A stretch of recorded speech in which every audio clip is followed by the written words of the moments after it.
Welcome to Encounter, an opportunity for you to connect with God anytime, any place that is convenient for you.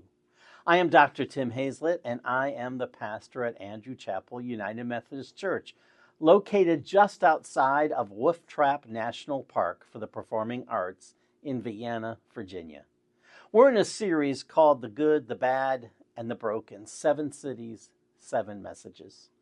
In the book of Revelation, the risen Christ speaks directly to 7 churches in 7 different cities. These were real communities of people facing real struggles. Some were faithful and strong, others had lost their way, and many were caught somewhere in between. Each message was tailored to their situation, but together they form a powerful picture of what it means to follow Jesus Christ in every age. And as we listen in on what was said to them, we'll also discover what the risen Christ is still saying to us today. Today we turn to the church in Sardis, a church that looked alive on the outside, but inside was drifting to sleep. The risen Christ's words to them were clear: wake up! And that same call reaches across the centuries to us today. Hear now these words of the risen Christ to the church in Sardis as recorded in the book of Revelation, chapter 3, verses 1 through 6. The reading is from Eugene Peterson's translation, The Message. Write this to Sardis, to the angel of the church, the one holding the 7 spirits of God in one hand, a firm grip on the 7 stars with the other, speaks. I see right through your work. You have a reputation for vigor and zest, but you're dead, stone dead. Up on your feet, take a deep breath. Maybe there's life in you yet, but I wouldn't know it by looking at your busy work. Nothing of God's work has been completed. Your condition is desperate. Think of the gift you once had in your hands, the message you heard with your ears. Grasp it again and turn back to God. If you pull the covers back over your head and sleep on, oblivious to God, I'll return when you least expect it. Break into your life like a thief in the night. You still have a few followers of Jesus in Sardis who haven't ruined themselves, wallowing in the muck of the world's ways. They'll walk with me on parade. They've proved their worth. Conquerors will march in the victory parade, their names indelible in the book of life. I'll lead them up and present them by name to my Father and his angels. Are your ears awake? Listen. Listen to the wind words, the Spirit blowing through the churches. I once read about a man who bought an alarm clock that promised to wake even the deepest sleeper.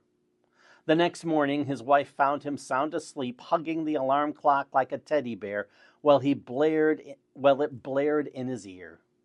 When she asked why he didn't get up, he mumbled, "Don't worry, I heard it. I just decided to dream I was awake instead." That story makes me want to laugh, but it also makes me think. How often do we do the very same thing? Life shakes us awake, but instead of facing reality, we rather cling to what's comfortable. We rather keep dreaming when we should be waking up. Almost 2,000 years ago, a faith community in the ancient city of Sardis faced the same struggle. Sardis had once been one of the wealthiest, most powerful cities in the world. But by the time the words of Revelation were written, it was a shadow of its former self. Invaders had toppled it more than once. Earthquakes had shattered it, and yet its people lived as though the glory days were still theirs. The church at Sardis, like the city itself, was snoozing, coasting, pretending, clinging to past glory. The words written to Sardis still carry weight today. The message was this: wake up. Stop clinging to the past. Stop pretending you're alive when in truth you're running on fumes. Now here's the part that changes everything. In that same message, the risen Christ doesn't just call them out, he offers them a way forward. He says that if they will wake up, if they will walk with him, they will be dressed in white. That's an ancient picture for new life, of starting fresh, of being restored. And that's what I want us to hear today. The call to wake up is not a threat. It's an invitation. An invitation to trade sleepwalking for living, to trade nostalgia for hope, to trade old dreams for a new future with Christ. We all know what it's like to hold on to yesterday, whether it's a success we once enjoyed or a failure we can't let go of. But Jesus doesn't just shake us awake. He offers to walk with us in what's next. And when he walks with us, we don't have to dream we're alive. We actually are. So maybe the real question is this: are we content to hug the alarm clock, or are we ready to wake up? Risen Christ, you call us to wake up. Too often we cling to the past, holding on to what once was, instead of embracing the life you offer now. Forgive us for drifting through our days, half asleep, pretending to be alive when our spirits are weary. Breathe your Spirit into us again. Stir our hearts with courage. Open our eyes to your presence and awaken us to the possibilities of new life. Clothe us in your light, wrap us in your mercy, and set our feet on the path that leads to hope.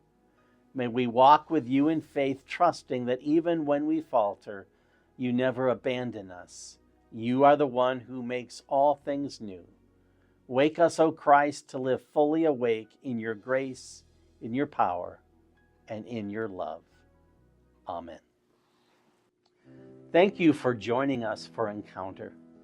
If today's message spoke to you and you'd like to learn more about being part of a faith community, we would love to walk with you here at Andrew Chapel United Methodist Church. You can visit our website at andrewchapelumcva.org or check out our YouTube page at andrewchapelumcva. No matter where you are on your journey, know that you are welcome here.